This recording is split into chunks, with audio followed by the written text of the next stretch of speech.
चोर छिपे बड़ भोर भये और मोर छिपे ऋतु फागुन आए। पानी की बूंद पतंग छिपे और नीर छिपे ऋतु ग्रीष्म आए। कान आवाज परे लड़की असली छतरी छिपे न छिपाए। कलम कार के कानन में अपराध की बात बहु शोर मचाए। साथियों नमस्कार, मैं हूं रमेश चंद। आप देखना शुरू कर चुके हैं एशियाई सब न्यूज। आज जनपद बहराइच जो उत्तर प्रदेश में है, जिस उत्तर प्रदेश के मुखिया माननीय मुख्यमंत्री महोदय योगी आदित्यनाथ जी है, जिस प्रदेश में आए दिन अखबार, टेलीविजन, मोबाइल, सोशल मीडिया पर शोर हो रहा है कि योगी आदित्यनाथ की सरकार में मुसलमान बहुत परेशान हैं। मुसलमान कुछ भी नहीं कर रहे हैं, मुसलमानों का आतंक खत्म हो गया। लेकिन जनपद बहराइच में थाना मोतीपुर है, जहां का गांव, जिस थाना क्षेत्र का गांव उर्ला, जिस उर्ला में एक ललन वाल्मीकि और उसका भाई सुंदर वाल्मीकि रहते थे। जिस सुंदर वाल्मीकि के घर में मुसलमानों ने वो आतंक फैलाया, उसकी बहू बहन बेटियों को घर में घुसकर उनका शोषण किया गया। कुछ बोलने पर उनको जान से मार देने की धमकी दी गई। यहां तक कि उनकी जमीन छीन ली गई, उनका घर छीन लिया गया। और मुसलमानों ने उस सुंदर वाल्मीकि को और ललन वाल्मीकि को भगा दिया। भाई दोनों परिवार अपना घर संपत्ति छोड़ गमा करके फटक गए। कोई लखीमपुर जनपद में शरण लिया, कोई बहराइच के दूसरे गांवों में शरण लिया, यानी दर दर की ठोकरें लंबे अरसे से खाते रहे। कुछ दिन बाद ललन वाल्मीकि फिर उस गांव में गया। अपने गांव गया और अपनी झोपड़ी बनाई उसने। इसके बाद उन्हीं मुसलमानों ने फिर उसके साथ वो दबंग मुसलमान, वो दलाल मुसलमान, वो सातिर, उस जालिम मुसलमानों ने उसका फिर उत्पीड़न शुरू कर दिया। उन दलालों ने कुछ वाल्मीकि जो लालची स्वार्थी किस्म के, उन्हें भड़का दिया और स्वयं और उन वाल्मीकियों को भी चढ़ाकर उसकी संपत्ति छिनवा दी। उसका घर की जगह जो पैतृक जमीन थी, पैतृक जगह थी, उसे छीनने का प्रयास कर दिया। उसका नाना प्रकार से उत्पीड़न किया गया। सीधा ललन वाल्मीकि, इतना सीधा कि उससे कोई कुछ कह दे, बोलने की उसकी क्षमता नहीं बेचारे की। उसकी पत्नी उर्मिला, जिसके पेट में बच्चा पल रहा था, ये जून 2022 का मामला है। ये नई कहानी कैसे शुरू होती है कि उसके आने के बाद जो बच्चा उसके पेट में पल रहा था, तो उन दलालों ने वाल्मीकि महिलाएं लगा दी कि इस वाल्मीकि महिला के पेट में जो बच्चा पल रहा है, उसे जैसे भी हो पैदा होते ही बेच दिया जाए, मोटी रकम ले लेंगे। तो उन दलालों ने उस महिला को बहका करके तुम्हारी हम इलाज यहां नहीं होगी बढ़िया, यहां तुम्हारा बच्चे का जन्म होगा तो तुम्हारे पास खान पान की व्यवस्था नहीं होगी, हम तुम्हें लखनऊ ले जाकर वहां तुम्हारा प्रसव बढ़िया से करा देंगे और वहां से तुम्हें पैसा दिला देंगे, सरकारी पैसा मिलता है बच्चा पैदा होने पर। लखनऊ फातिमा हॉस्पिटल ले गए और फातिमा हॉस्पिटल में 18 जून 2022 को बच्चे का जन्म हुआ। और वो फ्रॉड महिलाएं, मानव तस्कर महिलाएं जो लगाई गई थी उन मुसलमानों द्वारा, उन्होंने उस उर्मिला को उसी अस्पताल में गायब कर दिया और लल्लन वाल्मीकि को नाना प्रकार एकांत में ले जाकर धमकी दी और धमकाने के बाद और कहा कुछ बोला तो तुझे यहीं खत्म कर देंगे या तुझे जेल भिजवा देंगे। और उस औरत का बच्चा अस्पताल से बाहर लाकर छीन लिया गया और छीनकर लखनऊ में ही बेच दिया गया। इसके बाद वो घर आया, उसने शिकायत दर्ज कराई, थाने गया, उसकी सुनवाई नहीं हुई।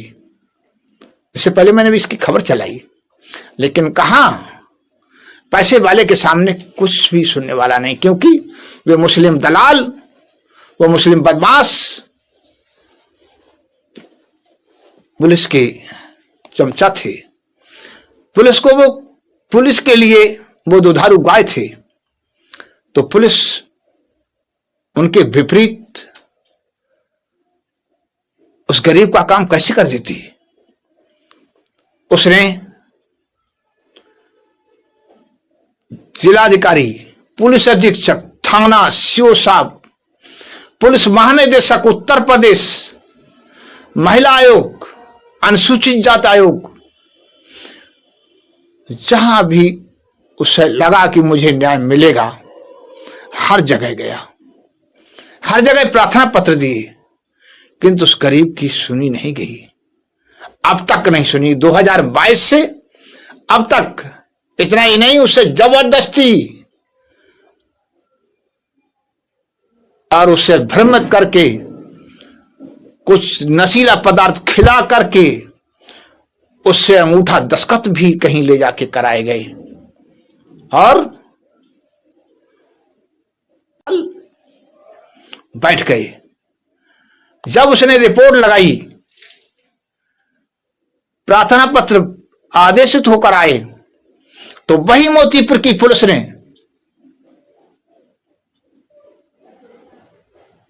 उसकी एक नहीं सुनी।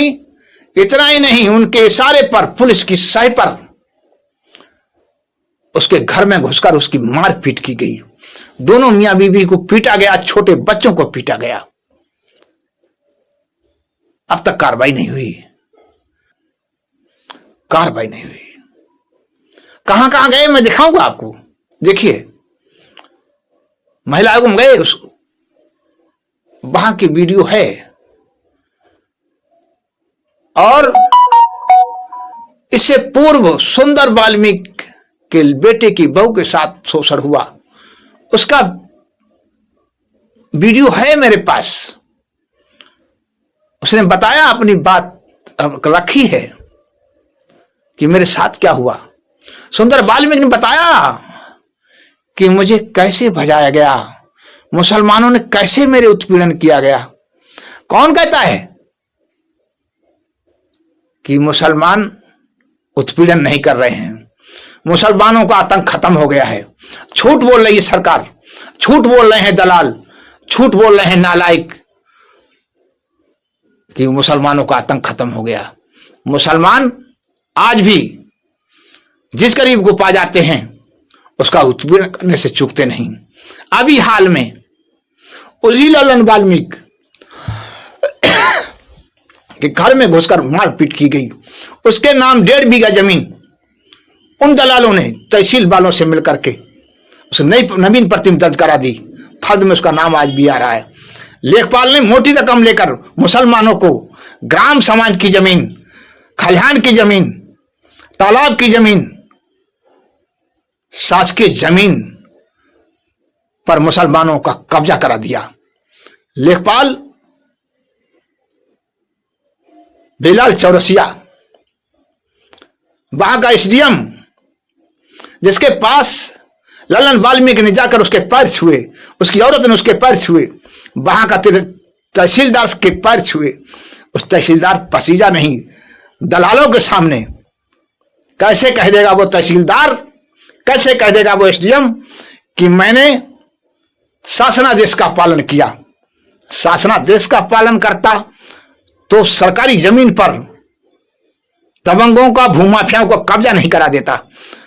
तहसील मोतीपुर में तमाम ऐसे गांव हैं जहां भूमाफियाओं से पैसा लेकर उस तहसीलदार ने और वहां के लेखपालों से पैसा उगाई करके और मोटी रकम वसूल रहा है। उत्पीड़न कराता है, पुलिस उसमें हिस्सा खाती है और दलित गांव छोड़ छोड़कर भाग रहे हैं।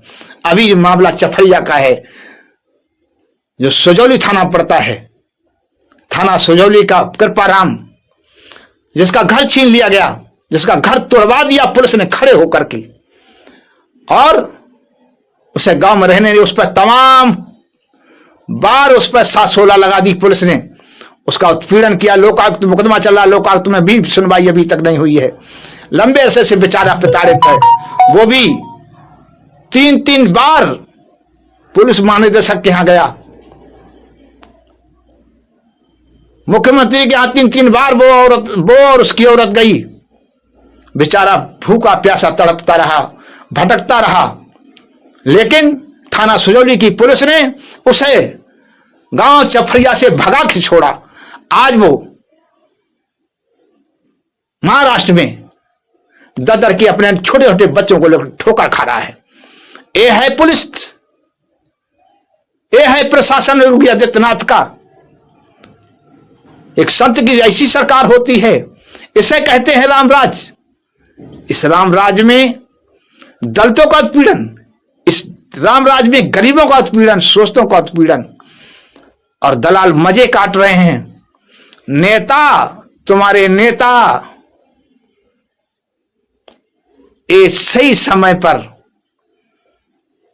इनकी कारस्तानी का जवाब आपको मिलेगा। आप सही समय पर इनकी सुनवाई ना करो, कोई बात नहीं, ये क्या बिगाड़ लेंगे, ये गरीब कुछ नहीं बिगाड़ सकता। रहमन टेर गरीब की सुरग लोकल हो जाए और मरे बद की खाल से लो भस्म हो जाए, भाषम हो जाओगे। गरीबों की ये बद्दुआ आपको जरूर लग जाएगी, आपको इन चुकाना पड़ेगा। और जो अफसर नहीं सुन रहे हैं, अरे थाने में सुनवाई नहीं हो रही है, पुलिस अधीक्षक के यहां आदमी जा रहा है, पुलिस अधीक्षक के यहां सुनवाई नहीं हो रही है तो पुलिस महानिदेशक के यहां जा रहा है। पुलिस महानिदेशक के यहां फटकार लगाई जाती है कि तुम यहां क्यों आए, वहां क्यों नहीं गए, और वहां से 0 सन्नाटा। पुलिस महानिदेशक के यहां कोई कार्रवाई नहीं, कोई आदेश जो आता है तो थाने वाले जाके उसे चिढ़ाते हैं, क्या कर लिया तूने, तो वहां गया शिकायत करने, तो इसे साफ सिद्ध होता है कि पुलिस महानिदेशक के यहां से कोई भी रिलीफ गरीबों को मिलने वाली नहीं है। जो भी वहां जाता है उसका, मेरे मानना है, मेरे सामने तमाम लोग गए हैं, मेरी जानकारी में आया है, लेकिन उनकी सुनवाई नहीं हुई। जहां तक सवाल लल्लन वाल्मीकि का है, आज लल्लन वाल्मीकि का भाई पहले भागा, अब तलाशली नाम का दलाल जो बदमाश है, जो हरियाली का कातिल है, पेड़ों को काटता है बिना पट्टे, 2 पेड़ों का परमिट बनवाता है, 2 पेड़ काटने का परमिट बनवाता है, 20 पेड़ कटवा लेता है। देखो जरा क्या करता है तलाशली और चुन्ना, तलाशली और चुन्ना और ननकू नाम का मुसलमान सरेआम ग्राम समाज की जमीन, नवीन पत्ती की जमीन, उस वाल्मीकि के नाम दर्ज जमीन पर उसने नवीन पति की जमीन बेच ली। उसने तहसीलदार कहता है उसने बेच ली।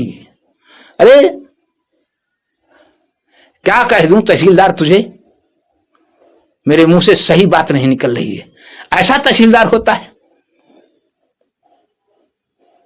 जो एकदम निर्लज्ज, गरीबों की आवाज सुनने के लिए तैयार नहीं, नामा फेल हो जाते हैं। और तुम्हारा राजस्व प्रशासन कहता उसने बेच ली। बैनामा दिखाया? कभी बैनामा नहीं दिखा। कहां बैनामा? वो दिखाए लेखपाल, वो दिखाए तहसीलदार, वो दिखाए एसडीएम। ऐसा एसडीएम नहीं देखा कभी, जैसा मोतीपुर तहसील का एसडीएम जनपद बहराइच में जो पड़ता है उसका एसडीएम मैंने कभी ऐसा इतना निर्लज्ज, इतना लापरवाह, इतना घोर भ्रष्टाचारी मैंने कभी नहीं देखा। मैं दावे के साथ कहता हूं जिस दिन इसकी जांच हुई इन भ्रष्टाचारियों को जेल जाना होगा और इसको सुप्रीम कोर्ट तक, हाई कोर्ट से लेकर सुप्रीम कोर्ट तक छोड़ने वाले नहीं है। Secret crime information service foundation ने बीड़ा उठा रखा है कि उस गरीब की सुनवाई नहीं करने वाले, उनसे ठीक से कानून के द्वारा उसे निपटा जाएगा और उनसे उन गरीबों के आंसुओं का एक एक हिसाब चुकता किया जाएगा। आज बस इतना ही। और आप उनकी जुबानी सुनिए, उन गरीबों की जुबानी सुनिए, क्या कह रहे हैं वो गरीब। उनकी दुर्दशा देखिए, उनके घर जाके देख, तमाम लोगों के जिनके मकान बने हुए हैं उनको आवास दिए गए और उस गरीब की झोपड़ी छीन ली गई। बारे प्रशासन बहराइच का, बारे जिलाधिकारी बहराइच का, मुख्य विकास अधिकारी बहराइच का, उसे शेर खा लेगा ना, मुख्यालय से निकलेगा गांव में जाएगा तो उसे बाघ खा जाएगा, इसलिए नहीं जाता गरीबों को देखने के लिए।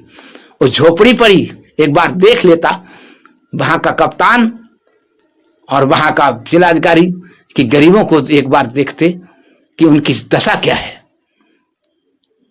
साथियों,